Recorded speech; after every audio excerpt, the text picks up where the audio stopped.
My name is Antonia, and this is my story. The music was loud, the drinks were flowing, and laughter danced in the air like floating petals. It was supposed to be a celebration. My best friend's engagement party was in full swing, and everyone around me looked effortlessly happy. Except me. I stood in the far corner of the rooftop bar, pretending to scroll on my phone while sipping on my third glass of wine. I wore my best dress and a smile that didn't quite reach my eyes. Then, just as I glanced toward the entrance, I saw him. Caleb. Time didn't slow down. It didn't need to. Every cell in my body recognized him at once, like my trauma had muscle memory. His laugh hadn't changed.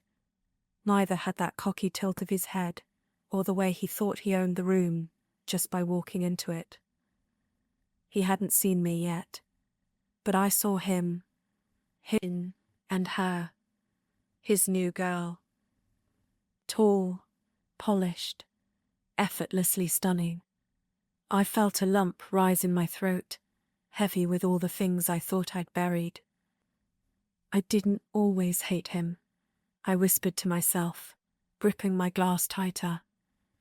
But now, I'd rather walk through fire than hear his name. My best friend Camille spotted me from across the room. Her face dropped for a second when she saw where my eyes had landed. She rushed over and put a hand on my arm. "You okay?" I nodded, lied. Of course, why wouldn't I be? I wasn't okay. I was a ticking bomb. And tonight, of all nights, Caleb had the audacity to show up. To this party, this place, this world I was still trying to rebuild. Camille's voice was gentle. "You don't have to talk to him. You don't even have to stay." But I stayed. Because I needed to feel this. I needed to remind myself why I left, why I endured nights with tear-stained pillows and hollow stares. I needed to remember the betrayal, the pain, the way he made me feel like nothing. The worst part? I didn't always feel this way. Once upon a time, I loved Caleb. I loved him so much that I would have set myself on fire just to keep him warm. But that's not love. That's self-destruction. And this was the beginning of the story I never thought I'd tell. The story of how hatred saved me. Of how losing him almost made me lose myself. Of how I clawed my way back from the edge. And of how, in hating him, I learned to love me. We met at a conference in Barcelona, of all places. I was presenting a paper on gender dynamics in media, and he was charming a crowd of young entrepreneurs with stories of startups and sacrifice. He was magnetic, bold, articulate, and outrageously handsome.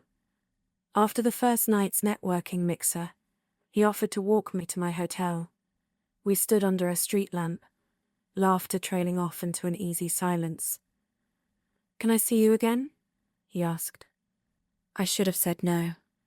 I should have recognized the warning in the pit of my stomach, the way he held eye contact too long, the slight twist of his words that made you question your own opinion. But I said yes, and that yes changed everything. The beginning was euphoric.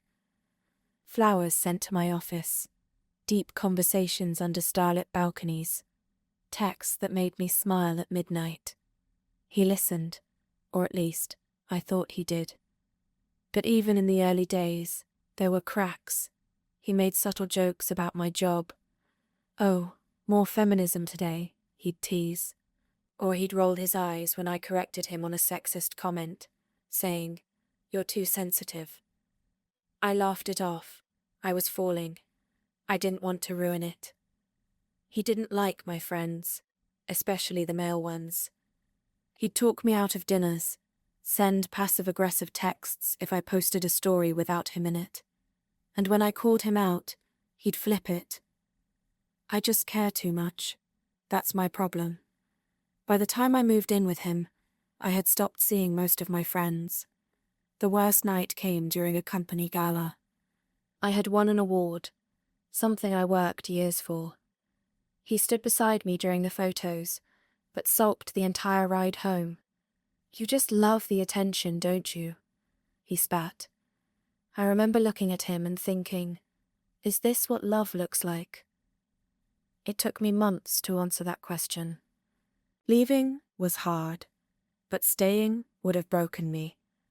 When I walked out of our apartment with 2 suitcases and a cracked heart, I had nowhere to go but forward. The first nights alone were unbearable. The silence was suffocating. I found myself reaching for my phone, typing his name, then deleting it. Over and over. Camille let me crash on her couch for a month. She never asked questions. She just held me while I cried and made me tea when I couldn't get out of bed. I hated him. I hated him for turning my world inside out. But more than that, I hated myself for letting him. I found a therapist. She helped me unpack years of gaslighting and guilt. I learned the language of abuse, not always fists and bruises, sometimes just silence and shame. Bit by bit, I rebuilt. I got a new job. I cut my hair. I redecorated my apartment with colors that made me feel alive. I signed up for boxing classes. Every punch a release. I ran my first 10K. I started volunteering at a local shelter. I began painting again. I smiled more. Laughed freely. I could breathe. I even went on a few dates. But I wasn't searching for love. I was searching for me. One night, I sat down and wrote him a letter. Not for him, for me. I hated you. For a long time. For stealing my voice, my joy, my fire. But now I see, I gave you those things, and now I'm taking them back. I never sent it. I burned it on my balcony, under a full moon. And in that moment, I let him go. A year later, I saw him again. At another party. He walked up to me, smile hesitant. You look amazing, he said. I know, I replied, and walked away. No hate, no rage, just peace. I thought I hated my ex, but what I really hated was who I became around him. Now, I live for me. Not waiting for anyone to complete me. Because I am whole, and that's the real love story. Sometimes the worst love leaves the deepest lessons, and sometimes hate is just the armor we wear until we're strong enough to let go.